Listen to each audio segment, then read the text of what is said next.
Hello, everyone, and welcome to today's webinar, Pandemic EBT, an Important Opportunity for Cities, co-hosted by FRAC and the National League of Cities. My name is Kelsey Boone, and I am a Child Nutrition Policy Analyst with FRAC. As we start planning for the next round of P-EBT for the 2020-2021 school year, FRAC and NLC want to take time to share what cities did this past spring and summer to ensure children access this critical benefit. Now that P-EBT has been extended and expanded, we hope cities will work with their SNAP and child nutrition agencies to promote P-EBT and ensure members of their community know how to access P-EBT this school year. We have pulled together an excellent panel of speakers who did effective outreach during the first round of P-EBT and hope others can replicate their ideas in their community over the next few months. But I first want to give a quick overview of the program. Next slide. P-EBT was created through the Families First Coronavirus Response Act this past spring. The program provides an EBT card to children who are missing school meals due to school closures and virtual instruction. Next slide. In the continuing resolution passed this fall, Congress extended and expanded P-EBT for the 2021 school year, and in mid-November, USDA released guidance on how states can implement P-EBT this school year. To implement P-EBT, states must submit a detailed plan on how they will issue benefits to eligible children and families to USDA. States are now in the process of creating plans for submission and approval from USDA. We hope that cities will work with their state agencies, school districts, and organizations within their community to spread the word about P-EBT. Your help and partnership is crucial to ensuring access to all eligible children. Next slide. Because of the mix of school operating models this year, I want to go over quickly who is eligible for P-EBT for the 2021 school year. A child can receive benefits if they would be eligible for free or reduced price school meals if the National School Lunch Program were operating normally and is unable to access these meals because school is closed or has been operating with reduced attendance or hours for at least 5 consecutive days in the current school year. This includes children who enrolled in a community eligibility school that provides all students with free meals. Families that become eligible as the program moves forward may also be able to receive benefits at that time. For the contiguous United States, the daily benefit this year is $5.86 a day. For Alaska, it is $9.43 a day. And for Hawaii, Guam, the Virgin Islands, and Puerto Rico, the benefit is $6.84 a day. Next slide. When it comes to P-EBT outreach, cities are in a unique position to share information about P-EBT. This past summer, FRAC did a rapid assessment with the Center on Budget and Policy Priorities about how states operationalized their P-EBT program. What we found was that, with any new benefit or resource for families, effective communication is critical to success. Households, particularly with a new benefit, can be confused about what the benefit is, what steps they need to take to access it, and how to use it. These types of issues were exacerbated during the rollout of P-EBT since it was occurring during the pandemic and normal information sharing channels were disrupted. As we move forward, we hope to learn from the last round so that families know about P-EBT and can access the benefit. Next slide.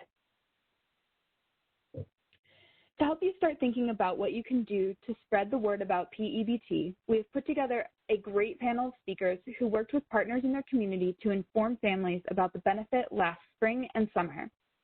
First, we will be hearing from Sarah McKittrick of the Shaw Family Foundation in Massachusetts, who helped to create the state's P-EBT website and do a great amount of P-EBT outreach along with their partners. We will then hear from the mayor of Brockton, Massachusetts, Robert Sullivan, and the outreach specialist of Brockton Public Schools, Janice Johnson-Plumer. We will then end with a presentation from Ann Mortel, the design and communications strategist from the San Francisco Unified School District, to hear about their partnership with the City of San Francisco and the outreach work they did in their city. So take it away, Sarah. Hi, everyone. Thank you so much for having me and appreciate your time today. My name is Sarah McKittrick. I am a project manager at the Shaw Family Foundation. We focus here in Massachusetts on supporting initiatives at the intersection of community education and healthcare and have a really strong focus on food insecurity in our state. So when the Shaw Foundation heard about P-EBT, we wanted to get involved because we knew how essential it would be for families during this challenging time. And we also knew of the incredible economic impact that it could have on residents across our state. So we partnered with the Department of Transitional Assistance and others to develop a comprehensive outreach plan, which I'm excited to share with you today. My role in this was to build materials and resources to make it as easy as possible for cities, schools, and partners to push information out, and then identify initiatives to increase participation in key cities and communities. So a quick overview of our program in Mass, because I know every state is a bit different, just to help frame our conversation. The first issuance of P-EBT, as Kelsey mentioned, was in March through June 2020. We divided that money up in two issuances in April and June of $199 each. And then we were one of the 9 states, I believe, to have September P-EBT. And of course, we're eagerly awaiting this new P-EBT 2.0 for our families. Across the program, $253 million was issued toward P-EBT benefits, and it reached 550,000 students in our state. Roughly 60% of those students received their funds on P-EBT cards, and the remaining 40% received it on the EBT cards they already have. And then one thing to note is of the individuals who have who have received P-EBT cards, 84% of those cards have been activated, and we are going to keep pushing to increase those numbers. As far as the strong partnerships that we built in order to support this program, we of course partnered with the Department of Transitional Assistance, DESE here, which is Department of Elementary and Secondary Education, Project Bread, and Mass Law Reform Institute.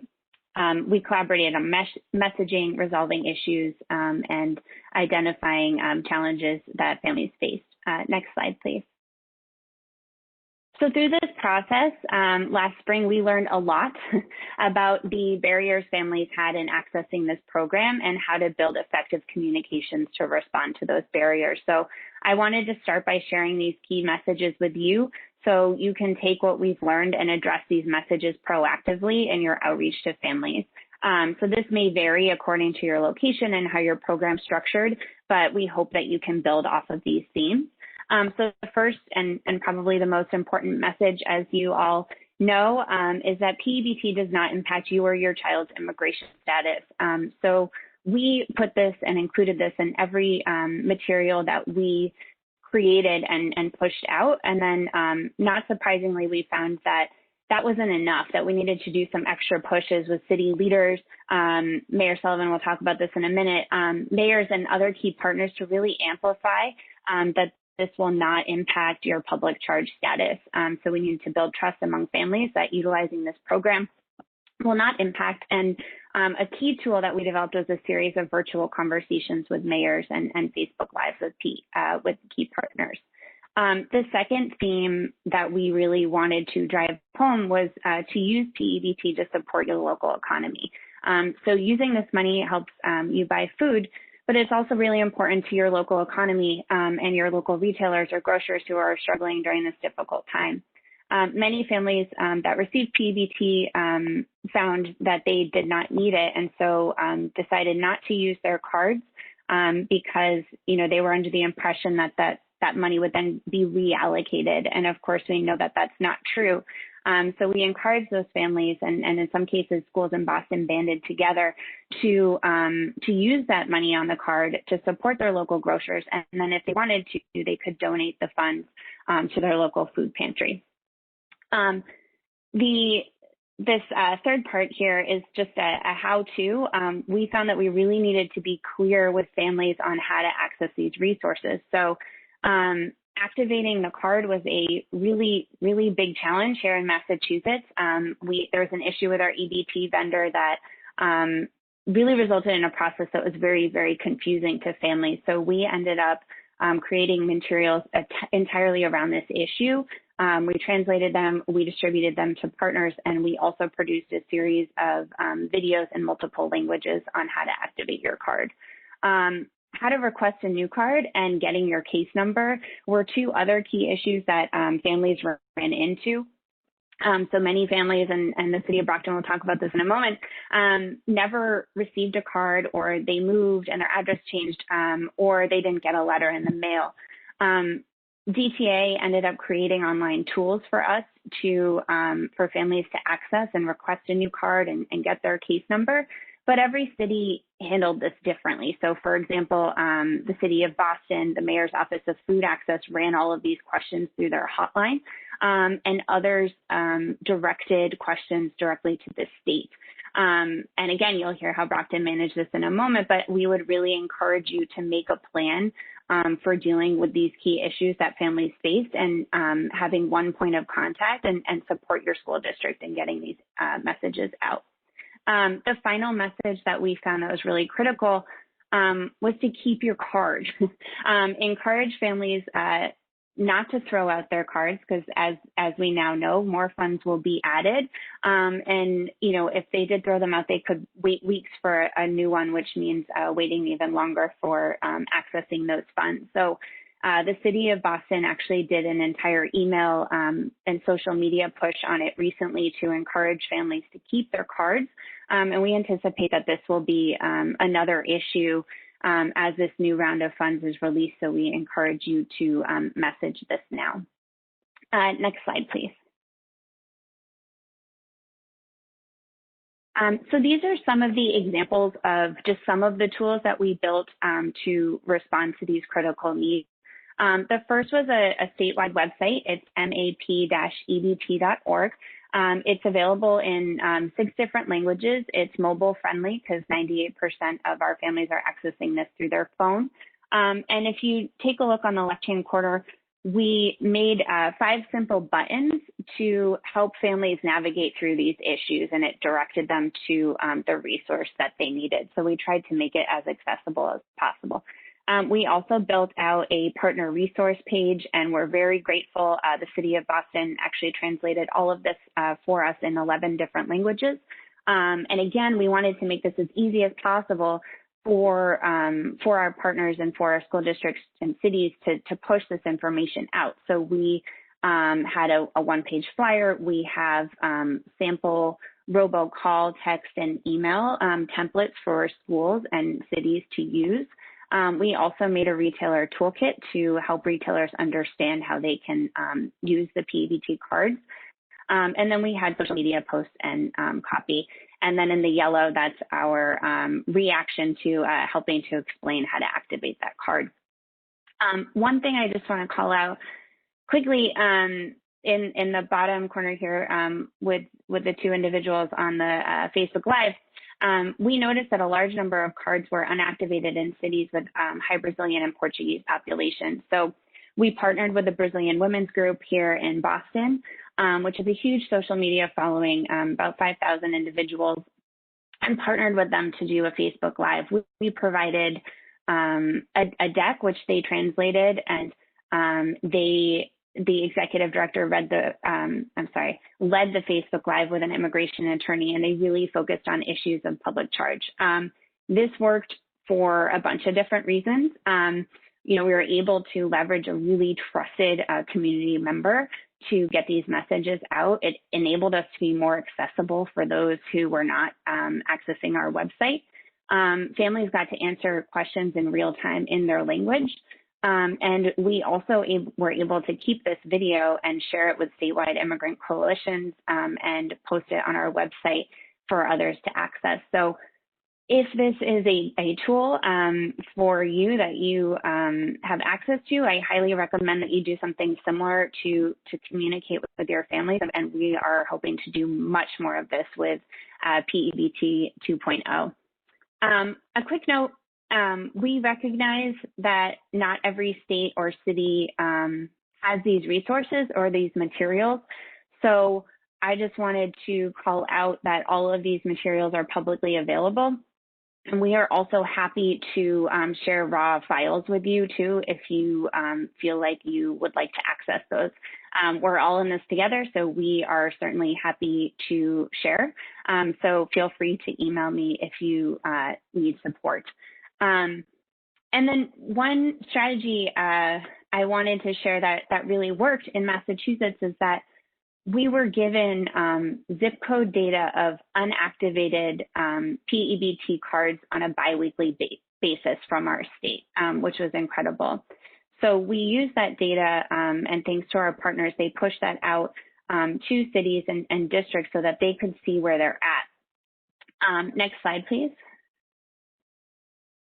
And so one of the cities that really took this information and ran with it was the city of Brockton, who we were honored to work with for this project and really impressed by the incredible work that they're doing.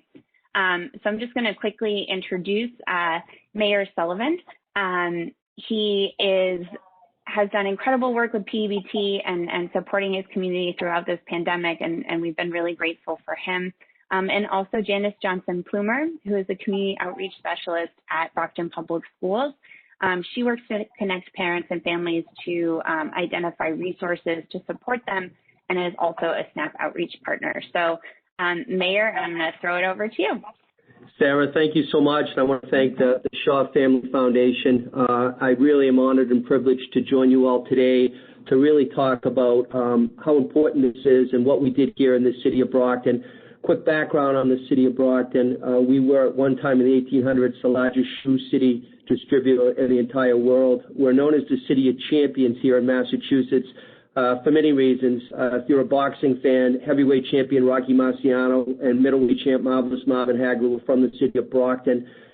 Thomas Edison came here. We are the proud historical first electrified fire station in the entire United States of America. And with the holiday season, I wanted to let you know that the first department store Santa Claus, James Edgar, was a Brocktonian, started here in the city of Brockton.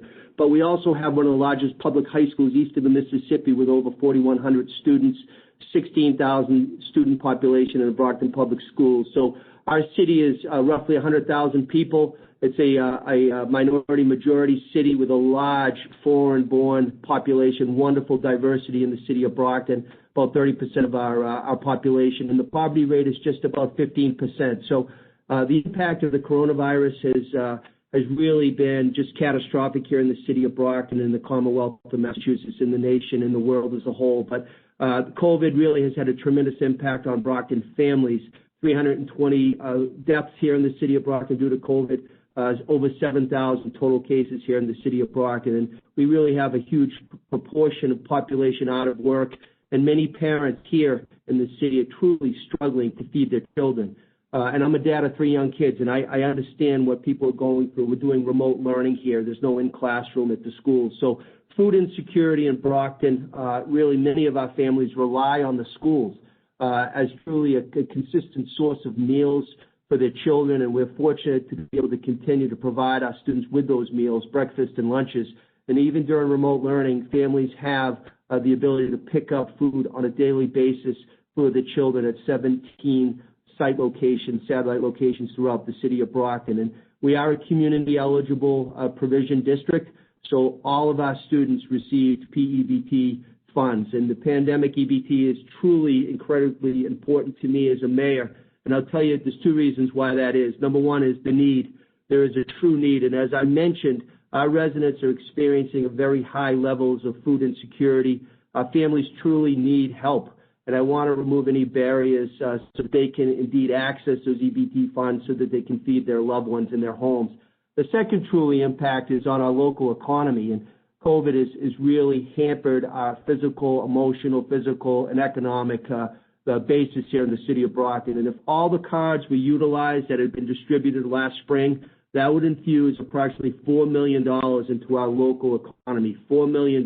That's unbelievable. And we need those funds to support our local grocers and our market farms and our farmers and our businesses that are truly struggling right now, our mom and pop. So again, $4 million is a huge figure, but it's a number that is a legitimate number. So in the spring, and again, I want to thank the Shaw Family Foundation for helping us on this. In the spring, every student in Brockton Public Schools received the P-EBT cards. And by June, just a few months later, we noticed that doing our due diligence, under 75% of those cards had indeed been activated. 75% less than. So over 2,600 students hadn't activated those cards by that time, and that was troubling, and it was really, really challenging. So working in partnership and collaboration, I as the mayor and as a lifelong Brocktonian and as a dad of kids in the system, I truly felt it was important to get out and talk about it at a city level. What can we do to educate, inform, and make sure that every card that was distributed would be activated so that our families would be fed and our boys and girls in the system would be healthy? So we had a virtual conversation with the Shaw Family Foundation. It was a Q&A. We answered all the questions for the families, questions that they wanted to hear. And we really, we just spoke it. We peeled back the layers. We did a deep dive, and we really educated and informed. And we truly discovered here in the city of Brockton, and I would reckon this goes nationwide, that families in our community were truly primarily concerned about whether using those P-EBT cards would impact their immigration status. As I said, Brockton is a really beautiful, diverse community made up of many ethnic backgrounds and cultures. And I wanted to make it clear that using the P-EBT cards does not, and I underline not, cause any public charge problems, none whatsoever. So we also learned doing our due diligence and our homework that families also, they just didn't simply know how to activate and utilize or maximize the potential of those cards. So what they would do is either not use them, they lose them, or they throw them out. So we again worked in collaboration to address the issues through conversation. My office here at City Hall and Superintendent of Schools Michael Thomas worked with us for Brockton Public Schools, and we also have charter schools in Brockton and parochial schools and religious schools, and we worked all in collaboration to get the message out, make sure that the local press and social media received the necessary coverage so that the information was out in multiple languages. We have beautiful people from Cape Verde and Haiti and Angola and Nigeria and the Latin community. So we work through our print and our digital news as well as, again, the city's social media. And Brockton's number of P-EBT users has significantly risen since that time. As I shared with you, last June there was 2,600 not activated. Today it's almost 1,000. So we're making progress. We continue every day. And something like this forum today, again, is an educational forum that's going to help those in the Commonwealth of Massachusetts and the United States as a whole. So again, it's in addition to working with our partners in media and social media, a huge reason, and I underline huge reason why the numbers have gone down is due to the incredible work of a friend, a colleague, a true public servant, Janice Johnson-Plumer, and really her outreach and her engagement and her professionalism as our community outreach specialist at the Brockton Public Schools has done yeoman's work. And she's done an incredible job with her team making sure that every family in the City of Champions, the City of Brockton, has access to this program. So I'm going to throw it over to Janice now. Again, it's truly an honor and privilege to be here today. I thank you for what you're all doing because we're saving lives and we're making a difference. Have a happy holiday and stay safe, everybody. Thank you, Mayor Sullivan, for those kind words. I truly appreciate it because, as he mentioned, I was basically raised here in the city of Brockton. I attended all Brockton Public Schools. I know Mayor Robert Sullivan. We both attended the same high school together. So it's nice to come full circle and to be in this type of arena where we can give back to our community and serve as public servants. My name is Janice Johnson-Plumer. I'm the Community Outreach Specialist. And my primary role here at the Brockton Public Schools is to work with the SNAP program. So when this rolled out back in, say, April, May, we were operating in a remote capacity. So I understand. I'm a parent. I have an 18-year-old son that constantly eats all the time. So I can just imagine a household having, 2, 3, 4, 5 kids in some instances. So when this rolled out and, families were very appreciative, I want to acknowledge Sarah at the Shaw Foundation for this tremendous opportunity and the initiative, because it really has assisted and helped our families here in the city of Brockton greatly.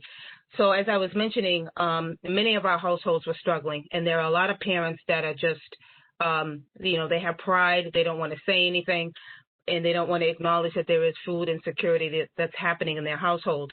So when this was implemented, I mean, it was just, the families were just so appreciative, and they were just so, grateful, and they were just like, this has just been a great help.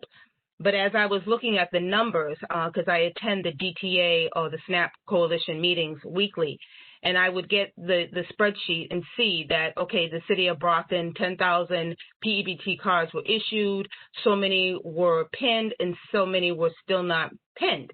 So to me, I take food insecurity very seriously, and I know that the parents need this, and I'm like, okay, I have to do something. I can't just look at this number constantly week after week and not try to assist our families. So a lot of it was due to the change of address, because many of our parents, they move, they may contact their primary school where their children attend, but they weren't, sending that information to the Parent Information and Registration Center where I work out of. So a lot of it was just like, I didn't get the card. And it's like, okay, did you move? So that turned into a whole different conversation, making sure that they changed the address, and then gathering the information of their child's information. So then I would send that to the Department of Transitional Assistance. So at one point, we were just sending the names to DTA on a weekly basis. So DTA was like, okay, we're getting a little overwhelmed because we're dealing with, the caseworkers and the calls that are coming into DTA. So they actually implemented an online system where the parent could go on and request a replacement card. And that has really helped tremendously for a lot of our parents. But again, it was the change of address. And then another issue is the language barrier. And as the mayor has said, that, the city of Brockton, we have Cape Verdean, we have Portuguese, Spanish, Haitian Creole families that live here. So if I don't speak any of those languages, I mean, Spanish is a little rusty, but we have a phenomenal bilingual department that's headed up by our Miss Kelly Jones, and she has community family advocates that speak these languages. So whatever information that was presented to me from the MAP-EBT.org website, all the materials at DTA that were presented, they were in multiple languages. So each week when I was on these calls and talking to the SNAP Coalition, any type of material information that was in the various languages, I would make sure that our community family advocates and our facilitators would get this information, because they're in the trenches. They're on the front lines. So when COVID happened, a lot of these families, they don't speak the English, so they had someone that they could call and say, listen, I understand that there's P-EBT, how do I go about it? And they were able to funnel the information to our parents and families here. And that has been such a tremendous help, because again, it's a language barrier, and it was like, I have this card and I know that I'm able to purchase food, but how do I use it? How do I activate it? And then there was just a lot of questions. What is this card? Is this going to be ongoing? A lot of it was like, oh, I had it, but I used up all the benefits and I threw it out. So then, you would have to walk the parent or family through to say, you can go on to the DTA Connect website, you can request your card, and you'll get a replacement. So I just know that right now with COVID, which is just having such an impact on our families here, and they're struggling, they're trying to, teach or educate their children at home, but meanwhile, they're trying to survive and they're trying to become self-sufficient. So in other words, I could not sit here as a parent myself. I don't know what it's like to go through food insecurity or have to worry about providing for my family, but I could not, in all my consciousness, sit here and see this number and not try to make some sort of headway and try to reach out to our parents and families and try to assist them so that they can go and purchase food for their families. So right now, again, it's just, working with these parents and families to ensure that they're activating their card. I believe at one time it was like over 2,000 parents and families, and now it's about 1,200. So we're making progress. And my goal, and I'm going to keep going at it until it's zero, until all our Brockton Public Schools parents and families have their cards and that they're activated. Next slide. So just in terms of to sum up, a couple of recommendations for different cities and towns that may be going through the same type of situation in terms of ensuring that all families are activating their cards is to utilize the available data that is to you. So I know, like as Sarah mentioned, that we were able to have access to a spreadsheet that would show, the number of cards that are not pinned. And a lot of the initiatives that we have done here is the Connect Ed. We make sure that all families are contacted by telephone and by text message, because we know right now text is the way to communicate. It's quick, it comes on your phone, you can see it, and we make sure that that text message is in the various languages so that they know that, okay, this is coming, this initiative is happening, or, I need to pin my card, and this is the person and telephone number that I can contact to ensure that I do that. Make a plan. Identify one point of contact. As Sarah mentioned, multilingual materials. I know in my own personal experience, I've gone to our local cable access and just do like a 5-minute segment to say, hey, do you have your P-EBT card? Did you not receive it? Do you need to activate it? And just provide that, short, quick information to the households to let them know that's an option. Communicate, as I mentioned, the robocalls, the Connect Ed, the text messages, emails, reaching out to different organizations, staff internally that can reach out to their parents and families that they work with on a daily basis to let them know about this initiative and how to activate their cards. And to support vulnerable populations. Brockton Public Schools, we serve a homeless population with our youth and our teens. And, they also have the ability to receive these P-EBT cards. So we want to make sure that they get those cards as well. And we're also exploring the opportunity to possibly obtain data from the Department of Ed of those cards that are not pinned yet to contact those households as well.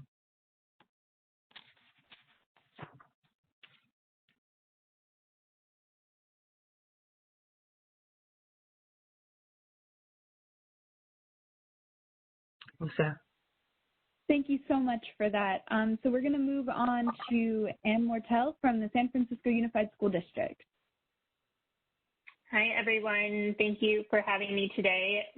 Like Kelsey said, my name is Ann, and I am from the San Francisco Unified School District. I do communications for our Student Nutrition Services Department. So I have a unique role in a school district that most nutrition departments don't get a communications role, but my position is funded by the San Francisco Soda Tax to increase awareness on healthy options in the city, like school food. At San Francisco Unified, our school buildings have been closed since March, but we are proud to have provided over 4 million meals and counting, and 37,000 children have been issued P-EBT in the city. Next slide. So as part of this role, I collaborated with the San Francisco Human Services Agency to promote P-EBT to families in San Francisco. And I'm excited to share some of the strategies we use with you today. Like we heard from Massachusetts, I think there's lots of similar strategies to get the word out. And I think that the more we can share all of the different things that we've done and what's been effective, the more we can use each other's resources. So let's go to the next slide. So our approach was all in. We knew that digital communications would be more important than ever during the pandemic, but we also knew that there could be a gap of families not receiving digital communications. So we printed multilingual flyers. We packed those in our grab-and-go meal bags. We have 18 locations in the city where families can pick up 5 days worth of meals to bring home. They were also posted in essential businesses. And information about P-EBT was also included in mailers to existing clients that may be receiving SNAP or other benefits. On our websites, both the Health Services website and the district website had similar information that we coordinated on. and included FAQ and contact information. Within student nutrition services at our school district, we've supported over 300 families just via email with P-EBT. You know, I think one thing we've heard today is that lots of questions come up. Every family situation is different. All of the issues with their cards are different. So I think providing someone to contact is one of the most important things you can do. Likewise, with social media, we posted on both of our social media accounts. We sent a text message to families at our district and included updates in our weekly email newsletter. We could add more timely things there, like the application deadline coming up and things like that. We also issued a joint press release with the mayor's office and received media coverage from there. We can go to the next slide. This is just an example of flyers. We actually translated into 6 languages, and on the next slide too, our social media images were also translated. What have we learned? Like Sarah said, you know, everyone has learned so much about the best outreach strategies for P-EBT. So, you know, make it multilingual, I think, is one of the most important things. And one thing we've learned is the more you can, you know, make one flyer that's multilingual rather than multiple versions, that can be a more valuable resource. You know, using the school district name and logo is so important. You can follow your school district's brand guidelines to build that trust and show that this information is coming from your school district. Highlight the availability regardless of citizenship status and clarify that it does not apply to public charge. I think that this is something, like Sarah said, we repeated on all of our platforms to ensure that everyone was aware of that. And then I think finding your community champions. You know, this is especially important right now during the pandemic when we can't get in front of people all the time. And digital communications can miss people, even if a family, you know, has an email address on record with the school district. That doesn't mean that they have time to check it with all of the demands that we have going on. So finding community champions to get the word out is really essential. We relied on our local food bank, our city's emergency department to do print outreach with the flyers, and community-based organizations too. You know, they know people in their community that may be interested in these resources, and if you get the information to them, they can get it in the right hands.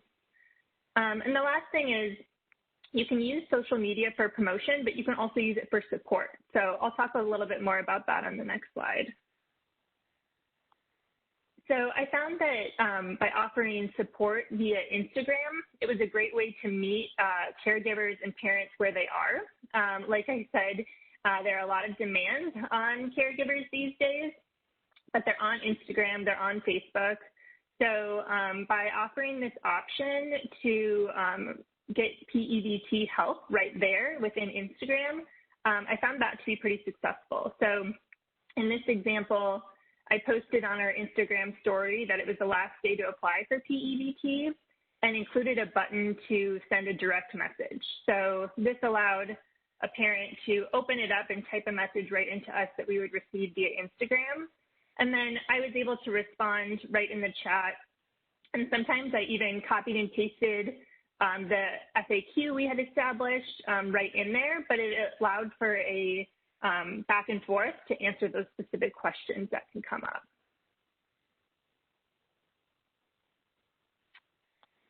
On the next slide, so you can follow us on social media and feel free to pull any examples that you can use for your school district. And I look forward to any other questions that you might have. And on the last slide, you can see my email as well. You're welcome to email me. Thank you.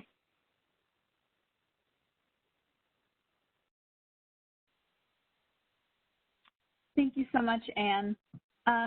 So on the next slide, we at FRAC have pulled together just a few resources for learning more about P-EBT. There's links to the USDA guidance, as well as the link to FRAC's P-EBT website, which has a lot of different studies the documentation project that BRAC has done with CBPP is also on there. And the resource library that we have compiled is included, and there's lots of examples of resources on that. And coming soon, we're going to be updating our communications toolkit for P-EBT 2.0, or the next round of P-EBT. All right, next slide. So we have a few minutes left for questions if you would like to enter them in the Q&A box. We have a few so far. Let me start with one. So for our panelists, is there information or guidance that that you needed or you found was missing at the local level to effectively implement P-EBT? There's stuff you had to ask for to get out the word. I didn't necessarily have to ask, because I believe like DTA, Department of Transitional Assistance, was very hands-on, as well as the Shaw Foundation, in terms of providing the materials. Because for us, we wanted to make sure that those materials were in the proper languages that we have here. But I had to work home remotely at one point, so I mean that was a little, trying to adjust. But for the most part, I mean, I had all that I needed. All the information was available to me. I just had to disseminate and make sure that it was communicated to everyone here in the district to ensure that they, were aware of this initiative. But other than that, I had what I needed.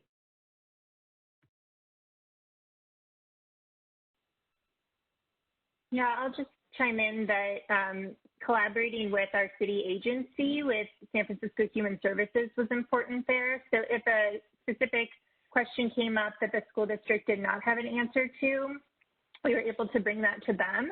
And then we could sort of build our FAQs together from there when we heard about the issues that were happening.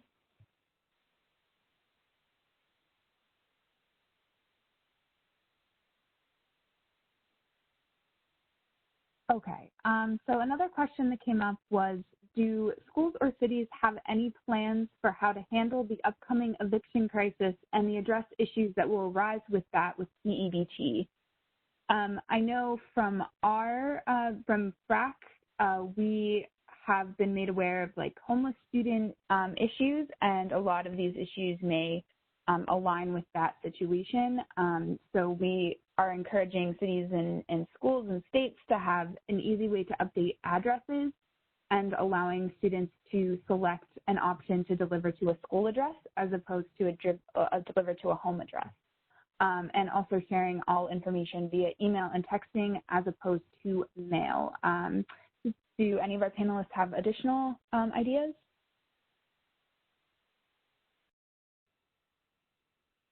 I'll just check in that sorry, Sarah. No, go ahead.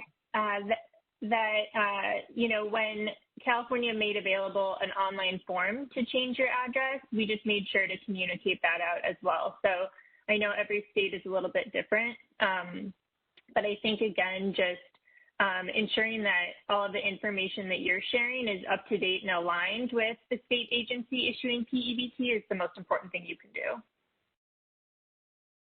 Yes, I just would like to add to that. Our website has that change of address, which is online form that parents and families need to complete, because I think a lot of there has been some sort of confusion with the parents and families, because they feel like if my child goes to school A, then they would contact that school and say, I've changed my address. But in fact, it really should be where you register your child for school. That's where the information needed to be changed. So there was a lot of that. There was a lot of misunderstanding about how to change the address. But if someone contacted me about their P-EBT, the first thing I asked is, did you move? Did you change your address? Because that prompted a different conversation. So then I said, okay, then you need to do the change of address form. So then I would send them the link for them to do that. And then at the time before they created the portal for where families could request a replacement card, then I would just gather their child's information and I would create my own spreadsheet. But it was like a two-pronged conversation.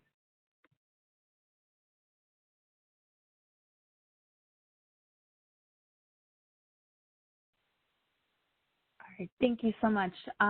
So our next question is, our state relied on direct certification but left many families out and still provided misinformation regarding P-EBT. Who can families reach out to help get the benefits that they're entitled to? I know with us, because we're a national school lunch program, so all our students receive free lunch, free breakfast and lunch. But if there's some districts that are not participating in that national school lunch program, I believe if you contact the school and you speak to your school lunch program and inquire, because from my understanding that they can do, you can apply, you can do school lunch application. We just no longer we haven't been doing that for the last, let's say, 3 or 4 years. So we don't have an application anymore. But from my understanding, I believe that districts or, individuals can contact their schools and just say, I'm interested in participating. How do I go about it? And they would have additional information. I know that I know. Oh, go ahead. Go ahead. Oh, I was just going to say I've gotten a lot of questions along this line of how families or who families can reach out to, and I would also say that in a school district, sometimes depending on who you talk to in the school district, they don't have any idea what you're talking about. So you need to specifically ask for somebody who works with the school nutrition program sometimes, because they're the ones that have been working on this.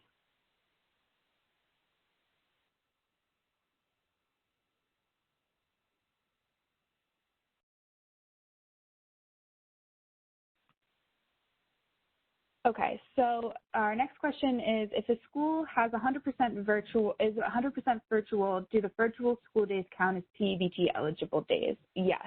So if your school is fully virtual, but your students are still enrolled in a public or a school that would have ran the National School Lunch Program, the 100% virtual days count as P-EBT eligible days. And if there's 5 of them in a row, your student should be eligible to receive P-EBT benefits if they qualified for free or reduced price school lunches.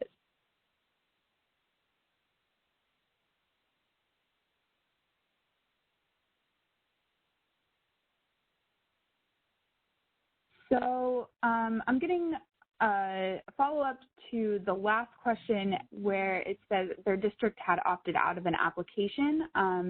So was that, I'm assuming that means opted out of a free reduced price school lunch application this year. And in that case, the new USDA guidance is actually allowing schools to use their free reduced price lunch applications from 2019-2020, but it will be up to states and schools to figure out how to capture the newly eligible students in their district from that.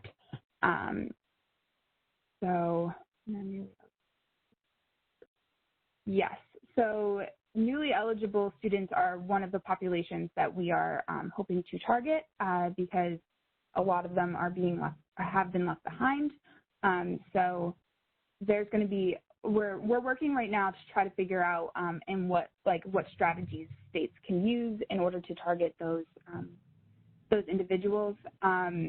As we move forward in this, if you keep checking the FRAC website, we will hopefully be able to keep you updated on what states are doing as far as that. Just to add to that, Kelsey, because there's some families that have contacted me that say that they have received a message from Department of Transitional Assistance to say that their child was not captured or was not, for them to contact the school district. So I've been just doing like a one-off spreadsheet of those families, of those students, I should say, that were not part of the original plan or list of students that was submitted. And so hopefully when they do the next round, that they will be part of that and of that list.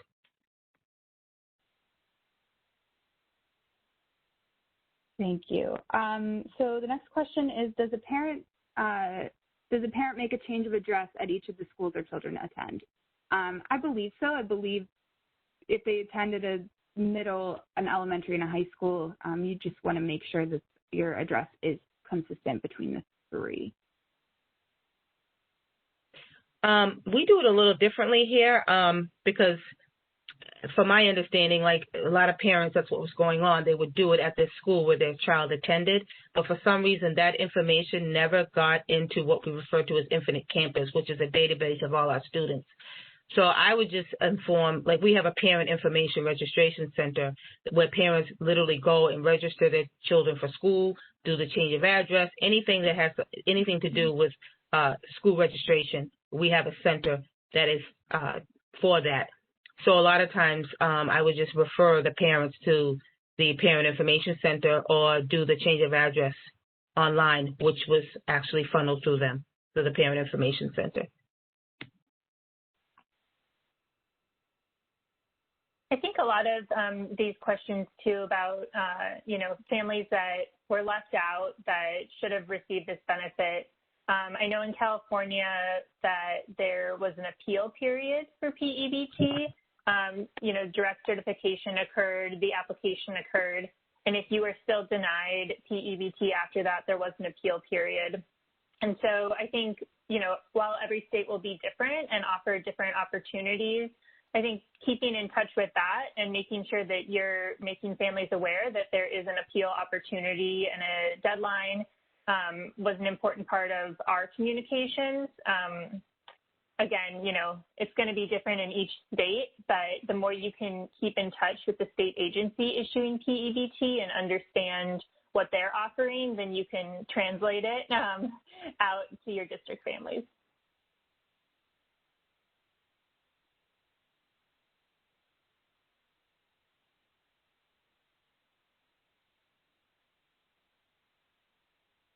So another question was, if school districts have 2 days in-person learning and 3-day online, are those families eligible for P-EBT? According to the new USDA guidance, yes, they are, because the school is operating at reduced attendance or reduced operating hours for at least 5 consecutive days. So that would fit into that category. That's usually like the hybrid is the reduced attendance or reduced hours falls into the hybrid category.